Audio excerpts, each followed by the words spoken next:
What is the perfect business model? Of course, that will all depend on who you ask and on your personal preferences. But it's definitely very possible to make an exceptionally strong argument for dropshipping. This is a business model that has huge advantages over selling your own products, over becoming an affiliate marketer, and certainly over making money from adverts. It has all the strengths of each and none of the downsides of any of them. This is a business model that allows you to work from home and earn passive income, while at the same time building a big brand for yourself and selling real physical products. So, why isn't everyone getting involved in dropshipping already? Why do so many people still choose to make money as an affiliate marketer instead? Well, the answer is simple. A lot of people still don't know what dropshipping is or how to get involved in it. Of course, this video series is going to change all that and help you to understand what dropshipping is, why it's so beneficial, and how to get started with it. By the end, you'll be running your own dropshipping business, making money by selling products with your branding on and without having to spend any money up front or take any form of financial risk. Didn't I say it was the perfect business model? So, exactly what is dropshipping? Dropshipping is technically a fulfillment model.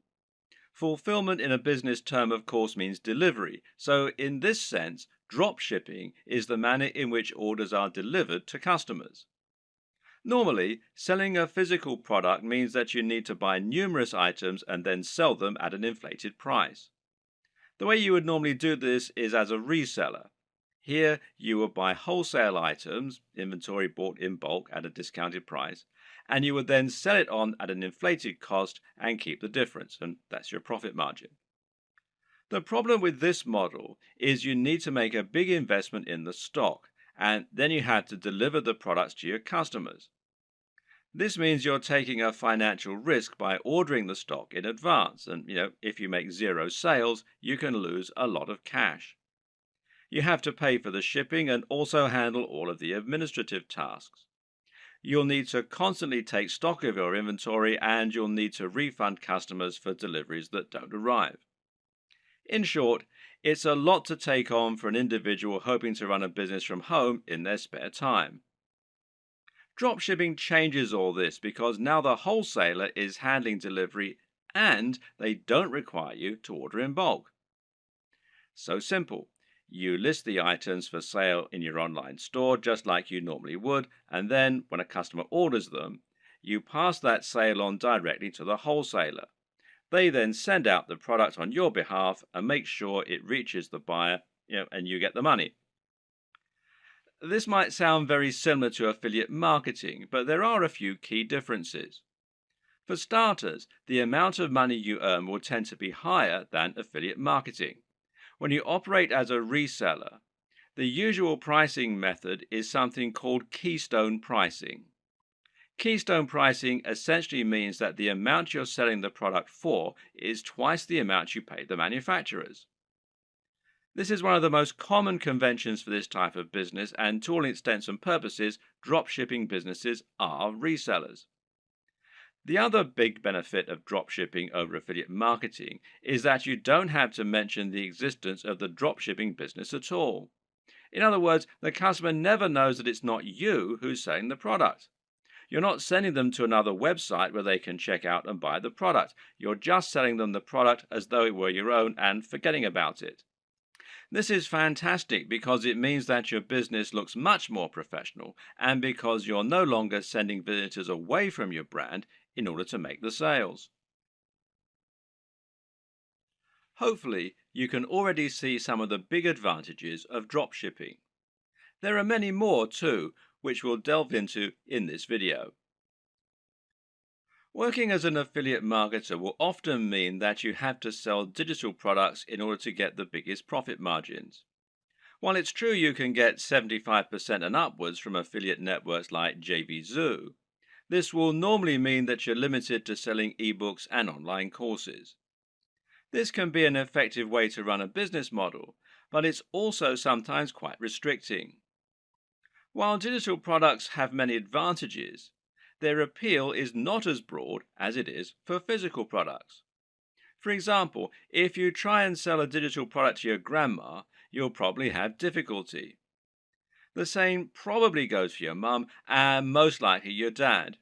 And it goes for most of your peers in reality.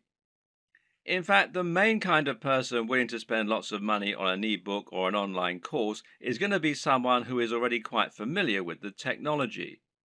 The person most likely to buy from you at all is probably another digital marketer looking for more ways to make money online. And, as you're probably aware, these are a savvy bunch who aren't easily going to have the wool pulled over their eyes. That, and they've already had people online try to sell them just about every digital product in existence. How many times have you seen ads on Facebook for make money at home schemes? It's just a very crowded market with a very limited potential audience. Clothes, on the other hand, are something that you can sell to anyone. And then there's all the rest, stuff like technology, toys, or fitness supplements.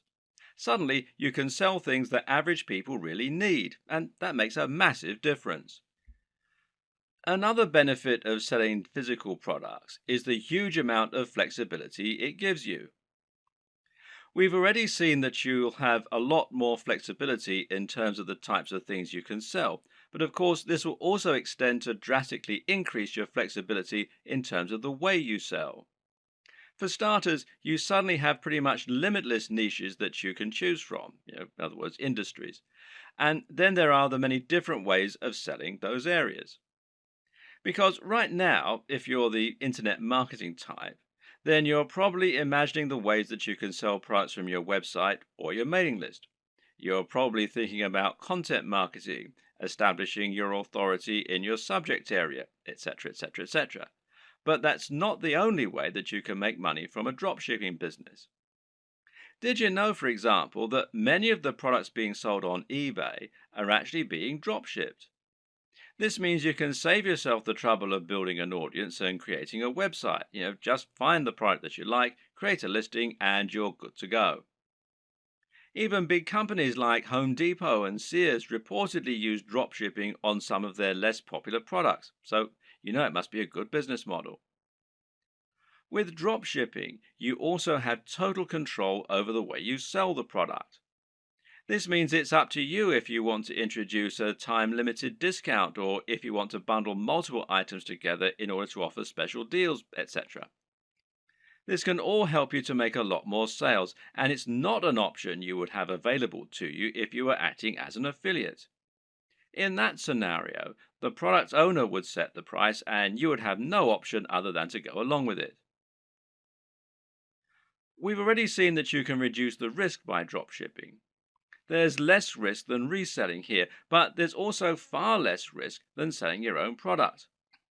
That's because creating your own product would involve a lengthy and stressful process of designing the product specifications, working with factories, and then spending lots of money on materials, etc. None of this is to say it's not impossible, it's just a huge amount of risk. With drop shipping, you don't have any of this risk because you're not spending upfront investment. You simply find the product you want to sell and then promote it. But there's another way that you can reduce risk with drop shipping too, which is by picking a product that's already highly popular. By finding products that you know are already selling very well and are very in vogue, you can completely minimize the possibility that your product won't sell. Now you're selling products that will sell in droves. You just need to find the people who are buying and make it easy for them. Perhaps the biggest advantage of the dropshipping business model, though, is one that many people don't even consider. As mentioned, dropshipping has the benefit of allowing you to keep the actual manufacturer stroke fulfillment company as a silent partner. They will send out the products on your behalf, but as far as the customer is aware, they bought it directly from you. This has the massive benefit of meaning that you're not sending visitors away from your website. This is a massive deal as a digital marketer. If you've been working in this business a while, you should have a good idea of just how hard it is to attract customers to your website and to your business. This is what you'll spend most of your time doing working online, and you'll probably find it takes up much of your effort. If you're an affiliate marketer, you're bringing those visitors to your website so that you can sell products other companies have created. This means that when they buy the products, they have to leave your website and thereby disengage with your brand. Which brand are they more likely to remember and visit in the future? The guy who recommended the product to them, or the company that actually sold it to them? And when they want more of the same thing, well, where are they going to go? Now consider this. How can they buy more products from you during the same session if you're actively sending them away from your site? Instead of being able to offer a smorgasbord of products that you handpicked, you're now simply telling them to go somewhere else and buy one item. With a drop shipping business, you no longer have this problem. Now you can offer all the items you have for sale on your website from one spot and let your customer choose as many as they want and then continue to buy from you. But that's not even the best part. The best part is that in some cases, the products you sell will even be able to have your company name on them. This is called white label drop shipping, with the white label essentially describing the packaging or the branding. So let's say you want to sell a supplement like creatine for your fitness website. With a white label service, the product will be developed with packaging that literally consists of a pot and a white label attached. That white label can have your branding printed right on it, meaning that, to all intents and purposes, this is now your own product. In many cases, you can even choose a blend of ingredients that will go into the product. In other words, if you're selling a supplement like a vitamin tablet, you can select all the vitamins and minerals yourself and then add your own logo. If you don't sell a single item, you've lost nothing. But if you sell lots, you'll be making a profit at the same time as building your own brand and your own market presence. The big challenge when it comes to drop shipping, though, is finding a drop shipper. This is very clearly a business model that has more benefits for the marketer, and so, of course, not everyone is going to be eager to offer their services. How do you go about finding a drop shipper when they're in such short supply? Well, there are a number of options, but with any digital business, we tend to prefer keeping things simple and cheap. In this case, the best place for you to start is by looking at websites that act as directories for dropshippers, wholesalers, and manufacturers. One great site that will do all this is Alibaba, which you'll find here at alibaba.com. Another good one is Worldwide Brands, which you'll find here at worldwidebrands.com. The latter is probably preferable, as this specifically features dropshipping companies and has a large number of advantages for dropshipping businesses. For example, you can use this site to make sure that you're dealing with the real wholesaler. What does that mean? Well, it means that you can avoid making the mistake of signing up to sell products that someone else is dropshipping to you, thereby scraping profit from you. This is a common practice and one to be careful of when you're just starting out. Worldwide Brands is perfect if you plan on finding a dropshipping manufacturer quickly and selling their products on eBay or Amazon. The only problem with this plan is that there's a fairly hefty sign-up fee. Currently, it costs $249. Okay, so that's not astronomical, and this is a lifetime membership. But if you were attracted to dropshipping initially because you wanted a business model with zero overhead, then it might be a little off-putting, especially as your break-even point has now been pushed back further. So there is a free review, though, at the time that I'm making this video. So another option is to try ThomasNet, which you can find here at thomasnet.com, which, like Alibaba, has a selection of different types of manufacturers and wholesalers selling different types of products and different types of services. Makers Row, which is makersrow.com, might also be worth checking out. Some other paid options include SaleWho and Doba, and a great free choice is Wholesale Central. Failing that, another good strategy is just to search Google. When you know the type of product you want to sell, just try searching for that product on Google with the word dropshippers and your location. So if you're hoping to dropship clothing in the UK, then you can just search for clothing dropshippers UK, and you can see it brings up a whole load of different ones here. And one that I looked at earlier was this one, fashiondropshippers.com, which seems to do exactly what we want. Or perhaps you're looking for a white label supplement dropshipper in the US. In that case, we can search white label supplement dropshipping US. And amongst a lot of the ones here, which you can see, one that we find is Vox Nutrition, which you can find here, voxnutrition.com. And it lets us do exactly just that. And it's pretty simple and straightforward method, and there are more and more businesses like this springing up all the time to meet demand. Vox Nutrition will handle formulation, production, and fulfillment on your behalf, making things nice and simple. The third and final strategy for finding your online dropshippers is just to contact the companies you like directly. Find manufacturers for products you'd like to sell and drop them an email. Better yet, try messaging them via LinkedIn or a similar avenue and see if you can get them to respond that way. This way, your message will stand out from their crowded inbox. You could even visit stores in person and ask the owner if you could have the contact details for the company that sold them X product. And this works better for smaller, privately owned stores, of course. If the company doesn't already offer the dropshipping services you're looking for, then just explain to them the benefits and why you would like the opportunity to sell their products in this manner. In many cases, they will acquiesce and you'll be able to start selling a product that other online retailers don't have access to. Another tip for finding manufacturers that you can email directly is to look on eBay. Search for a product you'd like to sell, and if you notice there are lots of people selling the exact same item, then this is a sign that they're using a dropshipper. It could then be a relatively simple matter for you to track down that original manufacturer and contact them so that you can try to do business with them yourself. Note that many wholesalers and manufacturers don't have a great online presence.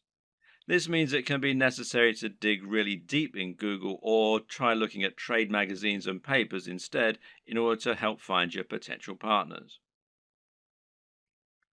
When you're dealing with dropshippers, it's crucial that you do your homework and look and act like a professional. Now, here are some tips to help you do just that. First of all, you'll need a resale certificate. Not all, but many dropshipping companies will want proof that you're a real retailer and not a consumer before they do business with you. Their concern is that consumers will simply claim to be dropshippers or resellers so that they can get items on the cheap. To provide this proof, you might need an EIN number for your business if you're in the United States. And you can find out more here at the IRS website. The URL is quite long and complicated, so if you just go to Google and type in apply for EIN online, you'll be redirected to this particular site. Now, in other countries, obviously the regulations are different, so you need to look at the tax authority for your country. But again, a search in Google should be enough to point you in the right direction. You might also need a resale certificate, and you can find out more about those at this site here, which is wisegeek.org/what-is-a-resale-certificate.htm. If you're going to speak in person, then it can also be a good idea to familiarize yourself with all the terminology regarding dropshipping so that you don't sound like an amateur. You should also look out for fake dropshippers. When choosing dropshippers, there are a number of businesses you need to look out for. These are not really dropshippers in the truest sense of the word. You need to avoid these companies as they won't always get you the best deals and they might not be able to offer you the same kind of value as other organizations. Be aware of companies that want ongoing fees, which real dropshippers don't require. Likewise, be careful of companies that also sell directly to the public. These companies often aren't really drop shippers so much as resellers who are just trying to trick you into making a bulk order. While monthly fees and direct commercial sales are warning signs, there are a few caveats and requirements that you may need to go along with. We've already seen that many dropshipping companies will require you to provide a resale certificate, and likewise, you might find that you need to apply for an account before you can begin using their services. And this will normally involve filling out a form and explaining the nature of your business, and so on. Now, some companies also require you to place a minimum order for your first sale. This is another strategy they can use to drive away consumers, as well as merchants who are just window shopping and may not use their products in future. So, for example, you might have a minimum first order of $500, which is a little bit contrary to the entire concept of dropshipping, as you'll now have a bunch of inventory sitting around and the potential risk of losing that upfront investment. So, what can you do? Well, the best advice is to ask if you can use this initial expense as credit. Pay the first $500 and then use that amount in order to offset future sales until they've paid the full amount off. Drop them an email or speak in person to discuss this option. A lot of people just starting out are going to be very eager to find a partner to work with and will feel privileged when they get a positive response to their inquiry. It's an exciting feeling and certainly a compliment being given the go ahead to sell on behalf of a manufacturer. But at the same time, you also need to be a bit discriminating in your choice. Don't go for the first company that's willing to work with you. Make sure they're actually up to scratch. One thing to be careful of is quality control, and in this regard, you often get what you pay for. Be sure to ask the company what quality control measures they have in place in order to prevent problems like defective products and faults. Likewise, speak with them regarding their delivery times and packaging. Remember that it's your reputation that's going to be riding on the quality of their products and service, so you need to ensure that you're happy with it. Another tip in this regard is to always ask for a sample of the product. If you have demonstrated their ability to sell and they truly are a big business, they should see it as a very small investment to provide a sample of what they're selling. And if they won't, then order a product yourself as a customer. You really don't want to put your name to anything that you haven't personally checked out first. Now you have the basic idea of how dropshipping works and how you need to get started, you can begin to think about how you're going to build your own business. This all begins with choosing your product and choosing your industry or niche. The product, of course, is going to be the item that you intend to sell, and this is going to be dictated by the industry or niche that you choose to enter. An industry or niche is the subject matter that you intend to write on and the industry that you want to operate your business in. This is important. The choice is going to impact on everything from the price of your products to the type of person you'll be selling to the type of businesses you'll be working with. The reason we call it a niche, or niche as some people pronounce it, when talking about an online business, is that a niche is a particular category. This is not only your subject matter, but also the type of person who is going to be reading your content. It's very important that you choose this correctly because the niche will affect the size of your potential audience. When you choose a subject matter, you want it to be one with niche appeal. This means it's aimed at a particular type of person who is specifically interested in that type of thing. An example of a niche might be knitting. Now, if you have a blog about knitting and you sell knitting paraphernalia, only people who are interested in knitting are going to read your blog and buy from you. This way, you've cut out a niche for yourself rather than trying to appeal to everyone. That in turn means that you have drastically reduced the amount of competition you're facing.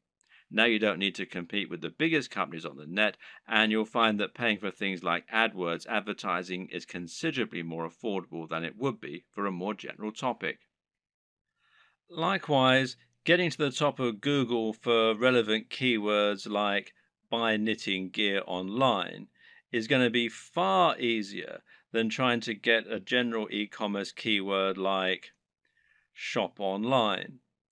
The latter will put you up against mega companies like Amazon and pretty much every other online business on the net. But the problem with choosing a niche topic is that sometimes it can be too narrow, to the point where no one is interested in buying from you. If your niche is puppies with three legs, then you're going to have a very small number of amputee puppy owners who can buy from you. You'll find it relatively easy to dominate the search engines and to be the number one supplier of products in that area. However, once you've sold to all 200 readers, well, you've pretty much reached the limit of what you can sell. On the other hand, a niche like fitness may be considered too broad. Buy fitness clothes online is a hugely popular search term that companies like Sports Direct, Sweaty Betty, and Mountain Warehouse dominate. Even ranking for search terms like how to build muscle is going to be very difficult. The perfect niche or industry is one with a broad appeal, but which still gives you a unique twist. This way, you'll be able to appeal to a lot of people, but you'll also be able to avoid directly competing with the biggest competitors. This will also give you a better route to market, which is a term that describes any direct access you might have to your target audience. An example of a route to market would be a forum dedicated to the subject matter you're writing about, or an industry magazine. With all this in mind, how do you find the perfect niche for you? Well, there are a few things to consider. Now, a lot of people watching this are going to already have a blog or a website. In that case, the best niche is obviously going to be the one that you're already in. All you need to do is simply pick a product that your current readership will enjoy. You should already have their trust, so all that's left to do is to offer them products and explain how and why they can benefit from them. Then there's an area you're already interested in. This will often align with the last point, but you should always pick a niche that you find personally interesting. This makes a gigantic difference to the quality of the content you put out, to your ability to pick the best products, and more. Remember, as a blog owner, you're going to be required to write thousands of lines of content on this subject in order to demonstrate your expertise and to gain the trust of your voters. If you don't know anything about the niche, this is going to come across in your writing and you're going to find it a very dull job. On the other hand, if you have a legitimate love of the niche you're writing in, you'll find it no chore at all to write all that content, and you'll find it much easier to wow your readers with what you know. What's more, you'll have a better idea of how to pick a truly great product that will stand out and attract your audience. You'll have your finger on the pulse. There are also niches where you have an upper hand. Again, this relates directly to the previous two examples in many cases. Suffice to say that most of us will have contacts and advantages in some niches that give us an edge. Perhaps, for example, you happen to know the owner of a very big fitness website or of a very big fitness magazine. Knowing this person will thereby make it much easier for you to get a cheaper advert or maybe even an article inside the magazine. Now you can reach out to that audience directly and hopefully sell more product. Have a long think about your list of contacts and friends, and then consider finding a product that will let you make the most of those advantages.